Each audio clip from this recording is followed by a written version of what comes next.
Nouveau décor, nouvel endroit, nouveau concept, match après match fait peau neuve en 2023. Mais les intervenants, eux, sont toujours les mêmes. Ils sont là avec moi. Thibert Pont est là. Salut Thibert. Salut Dani. Et aussi Vincent qui est là. Salut Vincent. Salut Dani. Et Tim qui est là. Ciao Tim. Daniel. J'espère que vous allez bien. Ce soir, on va parler évidemment du retour de la Super League. On va aussi parler des problèmes extrasportifs de la Juventus. Mais avant, j'aimerais bien qu'on évoque deux équipes que j'adore voir cette saison. C'est le Napoli et c'est évidemment les Gunners. Deux équipes qui filent tout droit vers le titre après des années et des années de disette. 32 ans pour le Napoli et puis près de 20 ans pour les Gunners. On vient de se régaler. On vient de voir le match entre United et Arsenal. Victoire 3-2 des Gunners qui prennent 5 points d'avance sur City. Quel régal, franchement. On a pris notre pied. On a pris notre pied, c'est une équipe qui est fraîche, c'est une équipe qui est dynamique, c'est un football. Alors on a parlé de Arteta qui a pris exemple un petit peu sur Guardiola, mais j'ai envie de dire c'est du Guardiola amélioré parce que c'est un peu plus vertical, ça va très vite devant, c'est une possession qui n'est pas stérile comme ça peut parfois arriver avec le maître Guardiola. Et puis, il ne faut pas oublier non plus d'où ils viennent, parce que Arteta, c'est aussi une confiance de sa direction. C'était pas facile de faire confiance à un entraîneur qui finit, je crois, 8e et 5e, si ma mémoire est bonne. Donc, ça met aussi en valeur une direction qui a un vrai projet à long terme. Et ça serait exceptionnel de voir récompensé. Et ça serait un super exemple aussi pour les autres clubs. Même les fans n'en voulaient plus à un moment donné. Effectivement, le temps, le travail, parce que le chantier était tellement grand. Et alors moi, je partage ton avis, Thibert. C'est laisser du temps à Arteta pour travailler. Lui qui a été l'assistant de Pep à City, c'était la meilleure solution finalement. Ouais, ce qui est impressionnant, c'est qu'il a construit une équipe jeune. Ouais. On a l'impression qu'il savait où il voulait aller, et puis que maintenant il en récolte les fruits. C'est vrai que les critiques, elles étaient dures. On disait manque d'expérience. Et c'est là que notre entraîneur sait où il va, mais que la direction, je suis d'accord avec Thibert, doit aussi le soutenir. Et c'est un beau message. Ouais. Arsenal, c'est... Pas pour moi, c'est comme un bon vin. Il y a eu des millésimes extraordinaires à l'époque, des imbattables, etc. Puis là, on a laissé le temps à cette équipe-là de venir à maturité. C'est ce que vous avez dit. C'est les jeunes qui montent. Il y a Ødegaard qui est exceptionnel. Aujourd'hui, il a des moments de magie. Ouais, il y a des gestes. la virgule. La passe en virgule, la vision sur les passes à une touche. Non, mais il est... Mais moi, je trouve Franchement, il est encore mieux fantastique. que les Invincibles. Parce qu'à l'époque, les Invincibles, il y avait des joueurs qui incarnaient vraiment... Voilà, Tony Adams, Vieira, qui étaient des joueurs confirmés. Mais là, c'est tous des joueurs qui ont été formés, j'ai envie de dire, par Arteta. Ces jeunes, ils sont impressionnants. C'est encore plus fort pour moi ce qu'ils font maintenant. Mais formés par Arteta, un peu comme tu dis. Mais Arteta, il a aussi pris des décisions assez fortes. Lacazette loin, Aubameyang loin. On écarte les stars, enfin ceux qui n'avaient pas envie de rentrer dans ce projet. Et puis finalement, tu mets un Martinelli, tu mets un Gabriel. Et on garde le mal-aimé Xhaka aussi. Ouais. Parce que ça c'est un signe fort, et de la part de Xhaka de rester, et de la part d'Arsenal de continuer à faire confiance à ce mec-là, même s'il n'a plus le brassard dans le vestiaire. Je pense que c'est le mec qui a le brassard, on le voit à chaque rassemblement, à chaque but. C'est lui qui vient prendre l'équipe, qui pousse le public. Ce Xhaka-là, c'est de loin pour moi le meilleur qu'on ait jamais eu. Et cette réussite d'Arsenal est aussi beaucoup liée à son travail.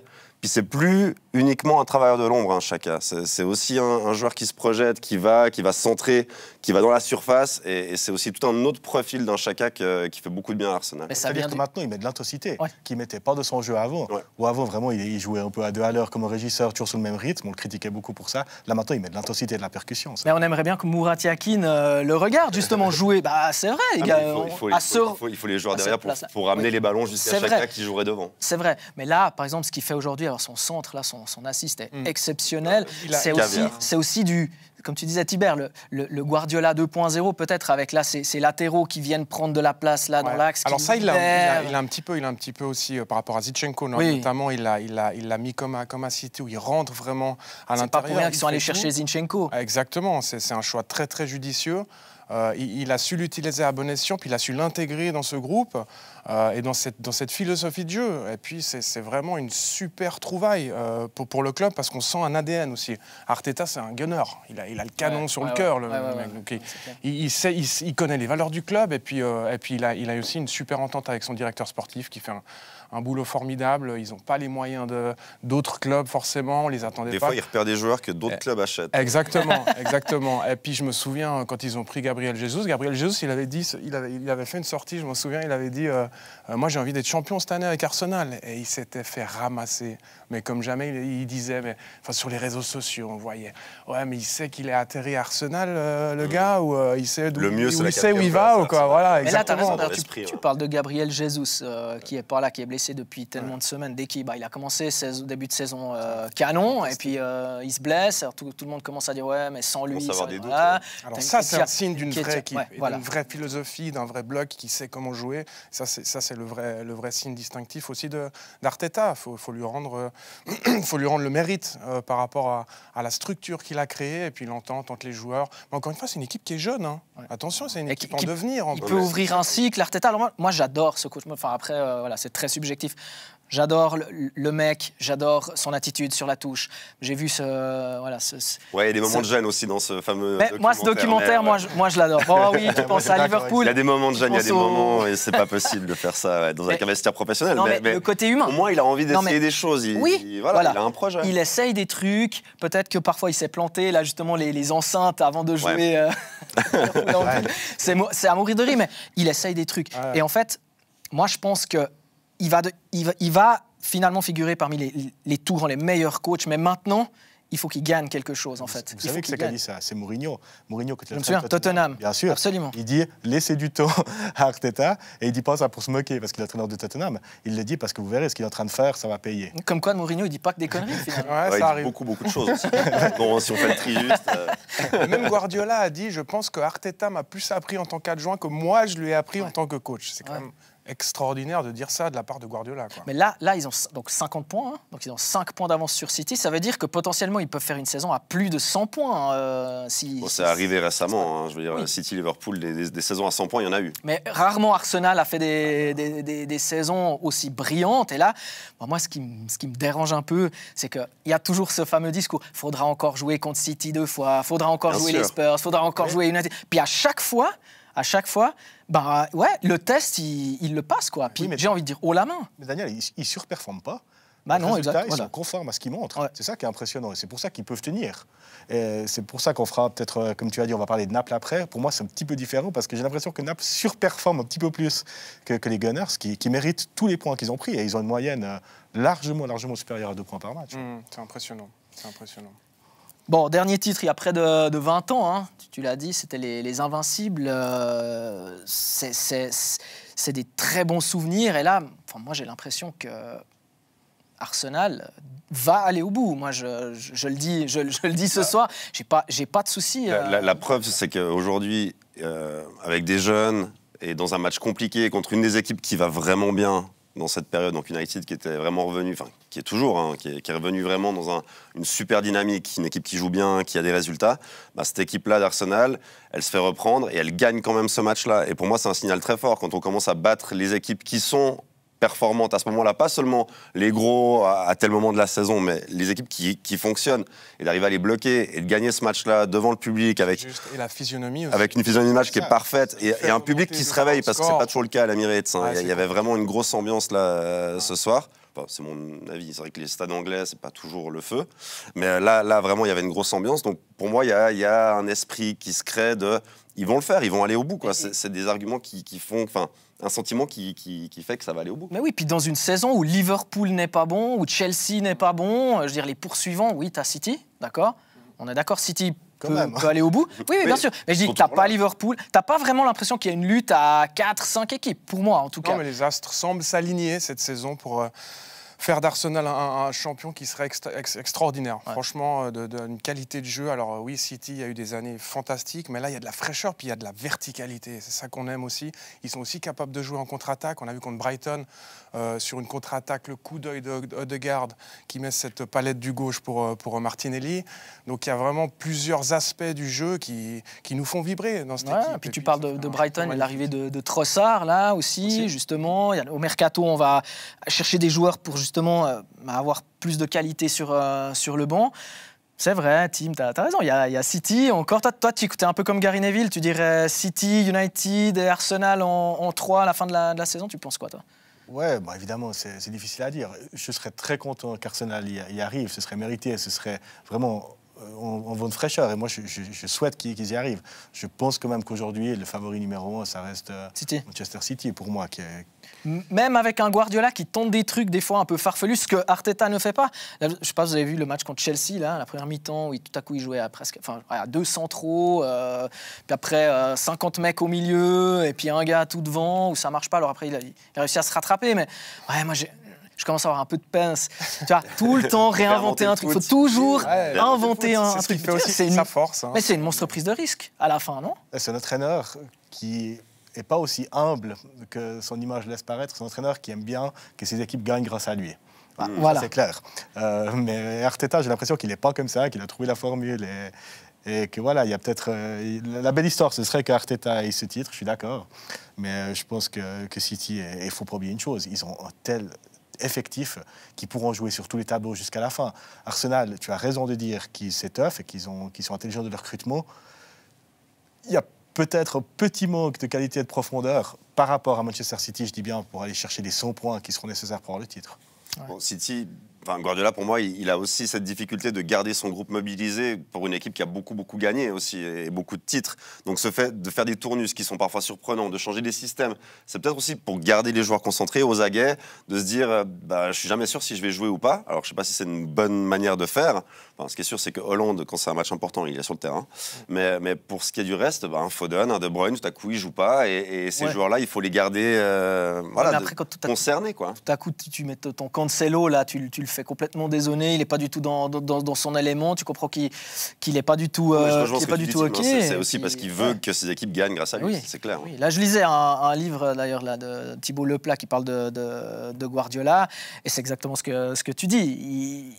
Il aime bien être vraiment dans la lumière. Il aime qu'on se souvienne. Mais il va de toute façon laisser une empreinte dans le foot, oui, Guardiola. Évidemment. Donc, foutez-nous la paix. Joue au foot et puis ton empreinte, tu l'as déjà. Tu étais déjà un grand. Ça lui donne de l'influx de se dire voilà, je joue aux échecs, je fais des trucs. Ouais. Non, mais à part ça... Franchement, je pense que vous êtes un tout petit peu sévère avec Guardiola. Je pense qu'il fait ses choix, mais je pense vraiment qu'il fait ses choix dans le... Oui, alors, certaines fois pour innover, pour évoluer, mais je pense aussi qu'il fait des choix par rapport à la physionomie du match, à comment il ressent... C'est un instinctif aussi, quelque part. Quand Deschamps, il change 2 joueurs après 40 minutes, c'est aussi son instinct qui lui fait... Quelque part, c'est... Ouais, bon, là, tu vois, irrationnel, mais... Pour moi, il ne fait pas ça pour être dans la lumière. Je pense que tu vas dire ce que je pense. Non, il ne fait pas ça pour être lui dans la lumière. Je ne pense pas qu'il est bien. Moi, je ne pense pas. Tu vois, aujourd'hui, tu te rappelles de Cruyff, par exemple, et on dit Cruyff, c'est pas quelqu'un, on ne se rappelle pas de lui comme entraîneur pour ce qu'il a gagné, mais on dit c'est le mec qui a révolutionné le football. Et je pense que Guardiola, dans 30, 40, 50 ans, il aimerait qu'on parle de lui comme ça, plutôt que comme un gars qui a tout gagné. Ouais, mais je ne pense pas qu'il aimerait. Mais il prend exemple sur Cruyff, d'ailleurs, on le sait tous. Il prend exemple sur Bielsa, sur Cruyff, ça c'est ses mentors. Donc, moi, je suis assez d'accord avec Tim. Petite transition avant de parler de l'Italie. J'ai noté un truc, la Première Ligue a déjà dépensé plus de 350 millions cet hiver en mercato. Les 4 autres grands championnats réunis, on est à 55 millions à peine. Ça montre. La Juve, on en parle après. On parle après de la Juve. C'est un sujet qui fâche pour après. J'aimerais bien qu'on parle du Napoli, parce que c'est peut-être un petit peu paradoxal. Tim, t'en as parlé vaguement tout à l'heure. C'est une équipe aussi qui est incroyable à voir jouer, encore plus dans son stade. Et puis là aussi, c'est une équipe qui va tout droit vers le titre. Et rien que la semaine dernière, j'ai commenté le match contre la Juve, c'était jouissif, c'était incroyable ce match. Et toutes les rencontres sont un petit peu comme ça, quoi. Les points et le beau jeu. Ouais. Et Maradona va faire le doublé cette année, la Coupe du Monde, la Coupe du Monde de décembre. Et le Scudetto en juin, peut-être, ce serait une belle histoire. Mais évidemment qu'on veut aussi que le Napoli soit champion. Pour moi, là, c'est difficile quand même. Moi, je les vois quand même s'affaisser un petit peu. Je pense qu'aussi au niveau individuel, ils sont au maximum des capacités des joueurs. Et des gars comme Osimhen, Kvaratskhelia, qui sont super, qui nous ont enthousiasmés. Je ne pense pas qu'ils seront aussi forts en avril-mai. Mais qui devant alors ? Qui devant Naples ? Il y a un Inter qui est ultra calculateur. Moi, c'est une équipe qui me laisse froid. En vrai, j'ai suivi cet Inter récemment. J'ai commenté plusieurs matchs de l'Inter et Et j'ai envie, vu les joueurs qu'il y a sur le terrain, et alors en plus contre Véron, Barella revenait de blessure, donc il était sur le banc. Et s'il n'y a pas Barella dans cette équipe-là, il ne se passe rien. Et c'est triste. Et elle fait quand même des points, elle gagne certains de ses matchs. Elle a été exemplaire, l'Inter, contre le Napoli, vraiment. Cette victoire 1-0 à la maison, c'était calculé. Ouais, la seule défaite du Napoli cette saison. C'était ultra froid, vraiment, ça a fonctionné. Ils ont pris 3 points. Sans enchanter personne, sauf leurs supporters qui devaient être contents quand même que l'Inter batte le Napoli en retour de Coupe du Monde. Mais voilà, c'est une équipe qui peut, pour moi, sur la durée, et je suis d'accord avec toi, Tim, sur la durée, il y a quand même du banc, il y a quand même de la qualité. Ils ne sont pas euphoriques de la situation actuelle, ils sont bien au classement encore, ils ne sont pas complètement largués. Et sur la durée, je peux comprendre que le Napoli, en plus, à chasser plusieurs trophées à la fois, peut s'essouffler et se perdre un peu. Ils viennent de sortir en Coupe d'Italie et par Cremonese. C'est peut-être la bonne chose pour eux, de sortir en Coupe d'Italie. Mais il y a la Champions encore. Non, je pense que tu as raison. Il faut certainement qu'ils sont vraiment au maximum de leur capacité, mais l'histoire est un petit peu similaire avec Arsenal. On ne les attendait pas forcément à cette place non plus, mais ce n'est pas une équipe qui vient de nulle part. Ils ont quand même été 4 fois, sauf erreur, vice-champion d'Italie en 10 ans. Oui, mais Spalletti, pas comme Arsenal, où ils construisent l'équipe. Ils ont vraiment renouvelé l'équipe cette Ah là, été. ils ont renouvelé. Ouais. Il y a eu un changement. C'est pour ça que je dis qu'on ne les attendait pas. Il y a eu Insigne, il y a eu Mertens qui sont partis. Ça a été vraiment une rotation d'effectifs. Koulibaly. Donc forcément, on ne les attendait pas à cette place-là, mais Spalletti, il a une énorme expérience aussi. Il a été aussi 4 fois vice-champion avec la Rome, je crois bien, et puis champion avec Saint-Pétersbourg. Donc c'est un entraîneur, c'est un super entraîneur aussi. Donc là, il fait ce qu'il faut avec cette équipe. Force certaine, ça rigole. Là, même sur le match de la Juve, à 1-0, quand Di Maria, il la met sur l'angle de la transversale, là. Si elle rentre, tu sais pas, un partout, ça les remet dans le match. Et puis, voilà. Ouais, tout s'enchaîne bien, mais c'est vrai que l'équipe, elle est hyper agréable à voir jouer. Ah non, elle a génial. 12 points d'avance sur le Milan. 12 points d'avance sur le Milan qui joue la Lazio mardi. Il n'y a rien à dire. Là aussi, on est sur une vitesse de croisière à plus de 50 points. Ils peuvent battre le record de la Juve de Conte en 2014 qui a fait 102 points. On est vraiment... Il n'y a eu que 3 fois une équipe de Serie A qui a fait 50 points ou plus après le premier tour. 2 fois la Juve, 1 fois l'Inter. Donc on est sur une équipe qui va battre des records. Oui, mais tu parlais d'un Inter froid et calculateur, tu as raison. Une autre équipe encore plus froide et calculatrice, c'est la Roma cette année, qui reçoit Naples cette semaine. Et pour moi, là, ça peut être au tournoi du championnat. Parce que Mourinho, il a coché ce match, c'est sûr. Ouais, ça, c'est clair. S'il tape le Napoli ce week-end, en étant froid et calculateur, une victoire dégueulasse comme il sait très bien la faire, ça peut-être traverser le cours des choses. Et moi, je pense que le match de ce week-end, il est très important. Mais le fait que ce soit des joueurs qui se retrouvent rarement dans ces positions de leader, c'est aussi potentiellement des groupes qui sont plus facilement déstabilisés. Et de perdre ces matchs charnières, comme tu le dis, Tim, je pense que ça... Je ne sais pas du tout ce que je souhaite au Napoli, vraiment. Moi, c'est une équipe que j'ai adoré voir. Une campagne Ligue des Champions incroyable, une phase de groupe, c'était phénoménal. Ils ont mis des raclés à tout le monde, c'était génial, à part le dernier match qui perdent contre Liverpool, mais c'était déjà joué, et voilà. Mais dans l'ensemble, c'était incroyable à avoir joué. Et j'adore avoir une équipe de Serie A ou en Italie, enfin, vu de l'extérieur, vu de l'Europe, on se dit, ouais, les Italiens, on va s'embêter. C'est une super pub, Napoli, pour le foot. Puis il y a aussi une chose, alors, sauf erreur, c'est le Napoli qui reçoit la Roma. Là, ils viennent de jouer le derby de Compagnie contre la Salernitana. C'est un derby, quand même.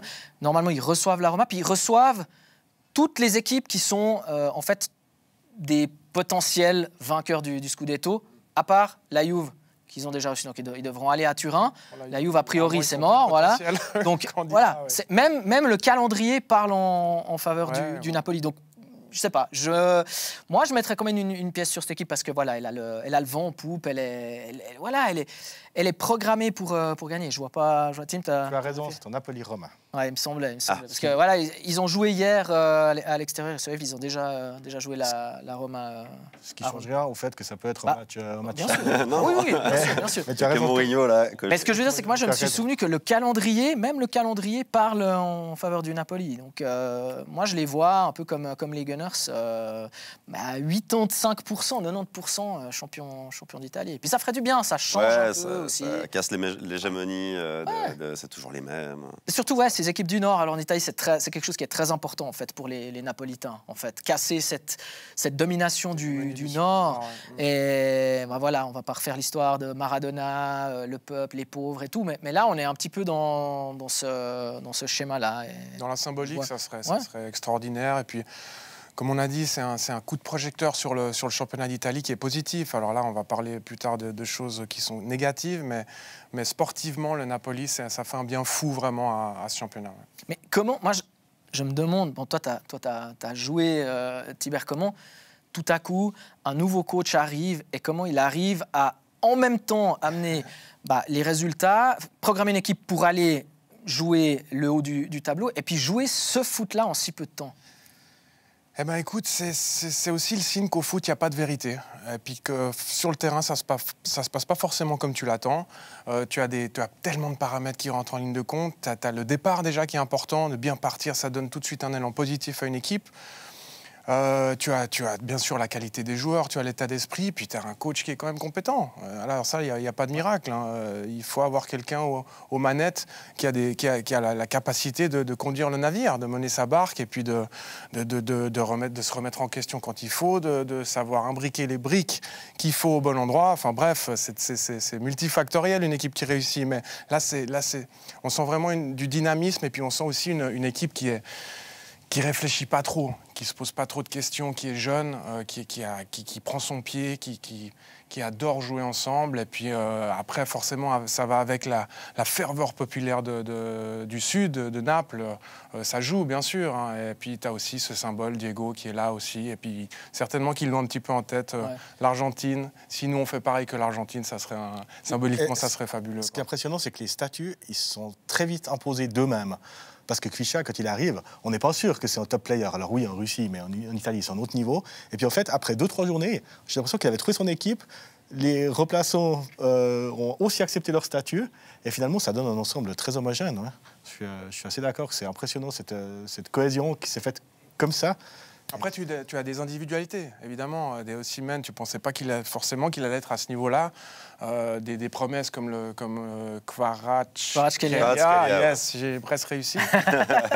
Voilà, des joueurs comme ça, tu n'attendais pas forcément à ce niveau-là. Et puis tout d'un coup, c'est leur saison. Et puis ça rigole, et puis ça claque des buts, ça fait des passes décisives. Donc c'est vraiment une belle histoire aussi. Ouais. Puis vous ne mettez pas le Milan là, dans les équipes qui pourraient gêner le Napoli? Parce que bon, ils sont dans le dur, hein, là, le Milan depuis quelques semaines. C'est un peu compliqué de balayé en Supercoupe par l'Inter. Champion en titre, le Milan, t'y crois pas? Balayé par Edin Dzeko, soyons précis. C'est vrai. Je sais que tu détestes ce joueur, hein, c'est ça. Pas mal de placer. Non, mais Milan, on en parle moins cette semaine, évidemment, parce qu'ils sont dans le dur, comme tu le dis. Mais ils seront quand même là à la fin. Moi, je pense alors, une chose qui est sûre, c'est que l'écart, il sera bien resserré. Si Napoli est champion, ils ne seront pas champions avec 10 points d'avance, ça c'est clair. Voilà, l'année dernière, on voyait, personne ne voulait ce titre, c'était extraordinaire. Quoi. Dès que quelqu'un pouvait faire le pas de « Ah non, match nul là, petite défaite Non, c'était « Allez-y, à vous ». On a parlé de Kvaratskhelia, on a parlé de Osimhen. Moi, il y a un joueur que j'adore en Italie, c'est Leao. Au Milan. Je trouve que c'est un joueur extraordinaire, qui a tellement de potentiel. Enfin, pour moi, c'est un potentiel ballon d'or un jour. Je ne sais pas si vous êtes d'accord avec moi, mais moi, je trouve qu'il a tout. Il a tout, à part peut-être qu'il sait qu'il est très, très fort. Et mentalement, j'ai l'impression que ça pourrait lui jouer des tours. Mais sur les joueurs très halluciné par ce gars. Ça, ouais, et après, c'est le côté mental où tu franchis le palier qui te fait devenir parmi les très grands. On va voir s'il le franchit, lui. Mais comme tu le dis, moi, je suis d'accord avec toi. Le potentiel, il l'a pour être vraiment dans le top 5 des joueurs au niveau mondial. Est-ce qu'il ne lui faut pas un autre coach? Est-ce qu'il ne lui faut pas une autre équipe, un autre environnement, un autre championnat? Enfin, c'est aussi ça la question. Parce que être ballon d'or avec le Milan actuellement, alors, moi, j'imagine pas forcément Léao Ballon d'Or là, tout de suite, parce que bon, de toute façon, ils vont le donner à Messi. Ah bon? Non, à Hollande, Messi, ce sera cela, quoi. Quand tu gagnes. Probablement. Oui. Voilà. Mais je sais pas, dans 4-5 ans, Léao, on imagine que tout à coup, il signe en Angleterre, quelque part, peu importe, ça peut être Arsenal, ça peut être Liverpool, peu importe. C'est un profil de Ballon d'Or. Oui, l'impressionnant, c'est de la finition. Parce que d'habitude, les joueurs aussi rapides et aussi jeunes, ils ont vraiment du déchet. Mais lui, devant le but, il est assez clinique. Alors, il ne met pas toutes ses occasions, mais il a déjà ça. Donc, effectivement, ça sera impressionnant. De se les créer, c'est déjà bien. Ouais. Après, le jour où tu les mets toutes non, mais disons le 90%, tu deviens le très grand joueur. Ouais. Ouais.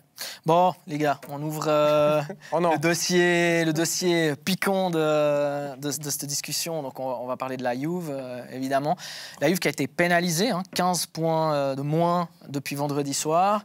Voilà, elle chute au classement, elle se retrouve, on verra, à la fin de cette journée, entre 10, 11, 12e, peut-être 9e.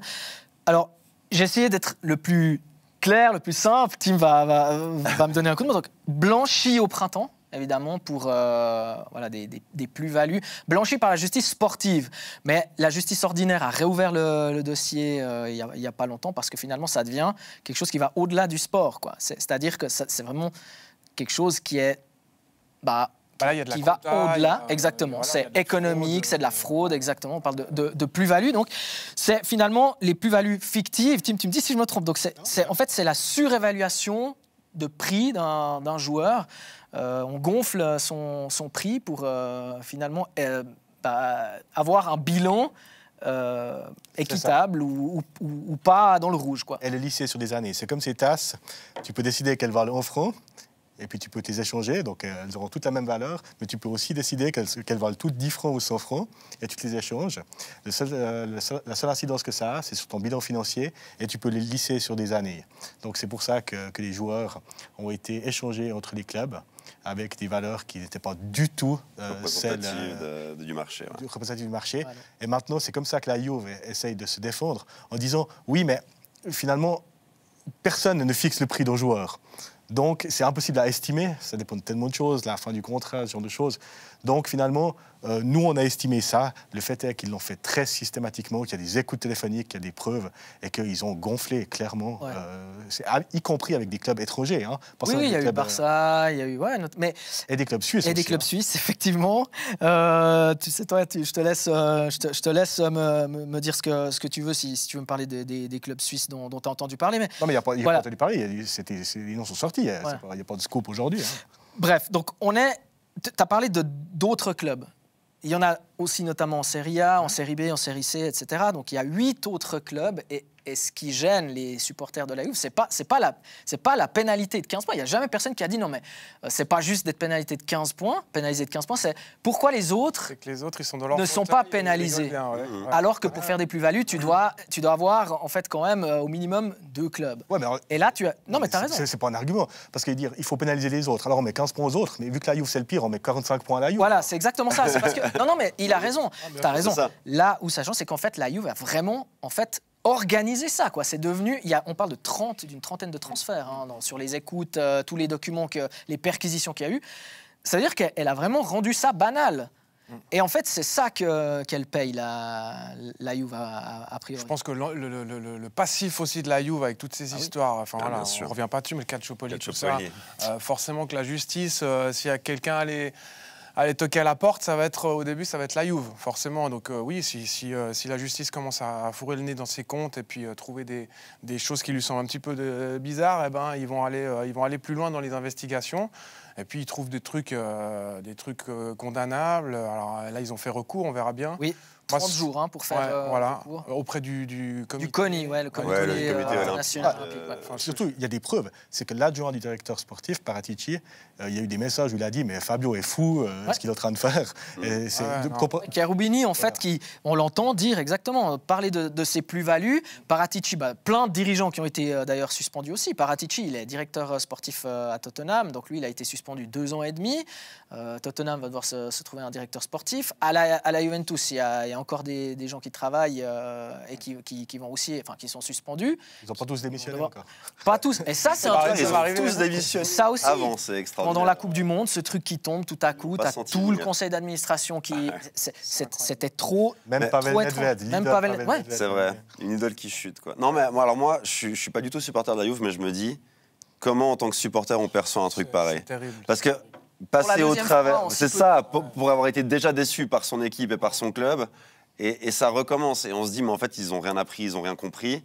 Et moi, je comprends que dans ce monde-là, parce que là, on épingle la Juve, dans ce monde-là, des tricheurs ou des clubs qui jouent avec les limites, qui dépassent les limites, qui trouvent des moyens détournés de quand même être compétitifs et que financièrement, ça se passe bien. Et que, bien sûr que c'est compliqué et qu'il y en a beaucoup des clubs qui font ça, mais que 2 fois de suite, ce soit le club dont on est supporter qui ramasse, je pense que ça doit être terrible. Mais En vrai, moi, terrible. moi, j'ai parlé avec quelques supporters. Ils disent, en 2006, Moi, voilà, j'étais fan de la Juve, j'étais Bianconero, je suis resté, enfin Serie B, Del Piero est resté, Trezeguet est resté, Buffon est resté. Moi, je suis resté fidèle. Mais là, aujourd'hui, il y a une certaine quand même un ras-le-bol. C'est les gars, maintenant, arrêtez. Enfin, l'équipe, il faut qu'on soit clean, il faut qu'on soit lisse, quoi. Déjà que sportivement cette année, c'était triste. Oui. Et après, moi, je me demande justement peut-être un truc que je peux te demander à toi, Tibère. Est-ce que un joueur a encore envie d'aller à la Juve quand c'est des choses qui se répètent comme ça? Comment Oui, mais de l'argent, tu sais pas. Attends, là, on est quand même aussi déjà en train de parler d'un sujet. Il y a un autre dossier en cours. Hein, c'est le dossier qui parle. C'est que le début. Ouais, mais tu as un dossier où il parle actuellement aussi ça peut encore être bien pire. Économiquement, hein, avec des salaires, de la fraude. C'est pendant le Covid, bilan. Les joueurs ont dit qu'ils renonceraient au salaire et puis finalement ces salaires ont été versés finalement. Et tu vas annoncer un bilan. Dans le but d'équilibrer les comptes. Tu vas annoncer un bilan à tes actionnaires. Voilà. Et tu joues avec la confiance des gens, de tes actionnaires, et puis le bilan n'est pas celui que tu as présenté. Et là, il risque énormément. C'est des gros trous. Hein. Parce que rien que Ronaldo, c'est 20 millions encore, paraît-il. Mais là, si jamais... Là, il y a des supporters qui sont extrêmement inquiets. Là, toi, tu penses quoi, Tim? Cette équipe, elle peut être reléguée. Elle peut être clairement reléguée en Série B, voire plus bas. Oui, mais la Juve, elle s'en est remise. Il y a un tel socle, il y a une telle identité autour de ce club. 2006, ils s'en sont remis, ils sont revenus au top. Ils ont refait des campagnes européennes derrière, ils vont se relever. On parle de géants, là. Moi, je ne crois pas que sur le long terme, ça va impacter l'attractivité du club. C'est pareil, moi, c'est ce que j'allais te dire exactement. C'est que la Juve, c'est une telle institution. Quand tu es joueur et que tu as l'occasion de porter ce maillot rayé noir et blanc, tu y vas, peu importe les histoires, etc. Si pour autant qu'il soit en Serie A puis que tu estimes que ce soit à ton niveau, mais quand tu as un club comme ça qui t'approche, quand tu es joueur, tu y vas. Mais c'est vrai que ça ternit tellement l'image de la Juve et forcément ça rejaillit aussi sur l'Italie. Après, la question c'est, on dit mais c'est toujours en Italie. Il y a peut-être d'autres pays bien sûr. qui eux ne vont pas aussi loin et qui vont pas jusqu'à la justice pour épingler ce qui se passe dans le foot. Et là, petit regard vers la France, hein, mais globalement, il se passe aussi des trucs pas très jolis en France. Et puis tout le monde dit ça passe. Généralement, quand tu as le pouvoir, quand tu as l'impression d'être puissant, plus puissant que les autres, tu as forcément tendance à être un petit peu borderline. Tu te crois tout permis, et puis là, ils se sont pris les pieds dans le tapis. Il y a aussi donc en Italie, là, il y a des trucs qui sortent. Hein, on parle du transfert de Zimen, de Lille. C'était la folie. Napoli, ça, c'est aussi dingue. Hein, avec 4 joueurs vraiment... Ouais. À peine meilleurs qu'amateurs qui sont transférés pour 15 ou 20 millions à Lille en contrepartie du transfert de Zimen. Donc là, on est aussi... Voilà, il y a des trucs qui vont sortir. Et voilà, moi, perso, ce qui me dérange... Après, on passera à autre chose, mais ce qui me dérange, c'est vraiment... Il faut, en fait, que ça arrête, ça cesse en Italie, quoi. C'est quelque chose que les clubs font trop souvent et ça ternit l'image de... On parle d'un monde où il y a des milliards en jeu et dès qu'il y a de l'argent, c'est compliqué. C'est compliqué. Au pouvoir, le foot moderne, c'est compliqué et économiquement, c'est compliqué. Pour réguler ça, on a bien vu que l'UEFA, en termes de fair play financier, ils ont beaucoup de peine à faire respecter le fameux, je ne sais même pas à quel niveau du fair play financier, on a la version 8. Donc c'est compliqué. Les clubs, ils trouvent toujours des courbes pour sortir.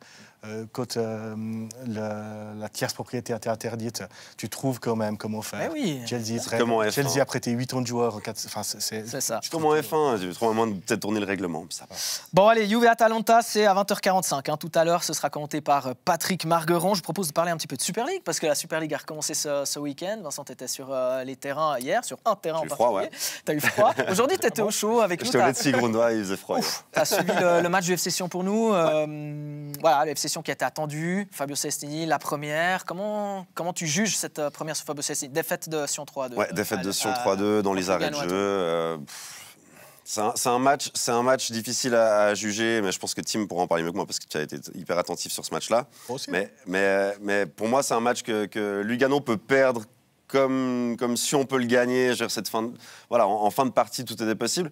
Je pense qu'il y a quelques signaux qui sont intéressants pour Sion. Je ne sais pas si ça va révolutionner le système Tramezzani, mais en tout cas, dans ce qui a été proposé, il y a eu des moments intéressants. Là où il y a des inquiétudes pour moi, c'est défensivement. Je trouve que cette équipe-là, elle était beaucoup trop friable. Et le Balthazar qui était suspendu, Ziegler qui jouait à gauche contre son ancienne équipe dans un poste de latéral où clairement il y en a 1, 2 pour lui peut-être dans ce match-là. Les deux premiers. C'est difficile. Le dernier aussi, hein. Le dernier Et le dernier aussi, ouais. Alors, Non, avec ils sont- toute la sympathie que j'ai pour Je me Reto souviens Ziegler, plus. il est C'est sur vrai. les 3 buts. Hein. C'est vrai. Ouais. Et il n'est pas venu à l'interview et je peux le comprendre parce que vraiment, c'est restauration. On se dit, Reto Ziegler, rappelez-vous, la 13e étoile. Enfin, Ouais. c'est ce personnage-là qui revient à Sion. Hein, mais sauf que c'est quelques années plus tard et c'était un match très compliqué pour lui. Et au final, il y a cette défaite. Je ne sais pas si c'est anecdotique, mais je ne pense pas que c'est si grave. Le problème, c'est que Sion, si on met bout à bout la fin novembre et maintenant, il n'y a pas de points qui rentrent. Quoi. C'est un petit peu le scénario de catastrophe aussi de perdre comme ça à la dernière minute. Ouais. Tu fais un match nul, bon, tu peux au minimum un petit peu rebooster les gars, mais là c'est dur. Franchement, pour les joueurs, c'est dur. Tu es à la maison, tu veux quand même te racheter, ils se sont pris une claque, je sais même plus combien. 7-2. 7-1. Ah, 7-2. Mm. C'est un début compliqué. On parlait du début avant le championnat, de lancer une bonne dynamique. Tu regardes le FC Zurich.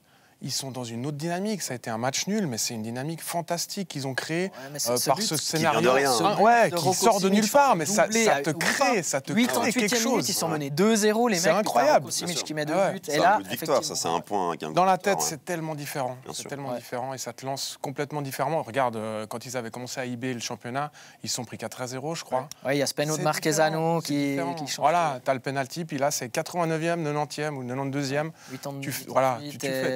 Tu fais le match nul là-dessus. C'est un super début. Après, Et surtout- il manquait Satini aussi, je m'excuse. Quand Oui, on c'est parle de vrai. défense de C'est Sion, vrai, c'est qui fait une super saison et ça peut quand même être un facteur important pour les prochains matchs. Oui, c'est vrai.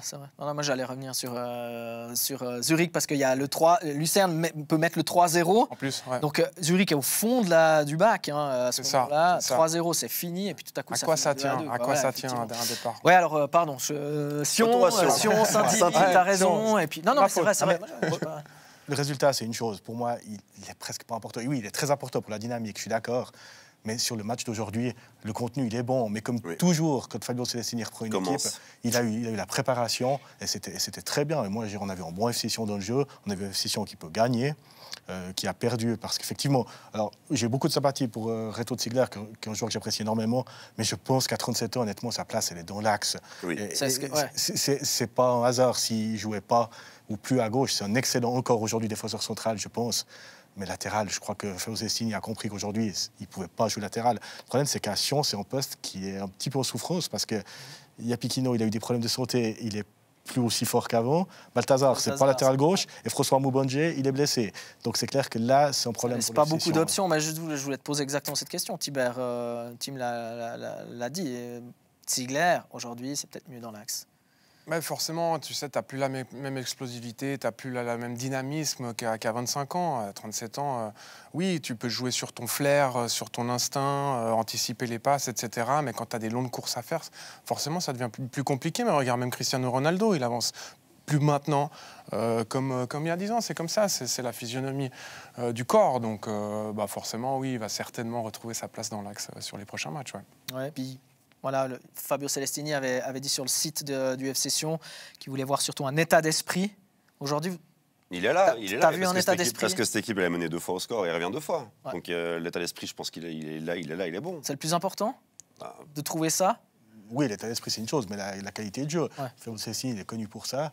Et je trouve qu'il l'a amené. En tout cas, on a vu un FC Sion qui a travaillé durant la préparation, qui a travaillé selon ses préceptes. Maintenant, voilà, on a voté en disant que c'est toujours dur à Sion parce qu'on commence la saison, le premier tour, avec un entraîneur, Paolo Tramezzani, qui a une autre vision du jeu diamétralement opposée que celle de Fabio Celestini.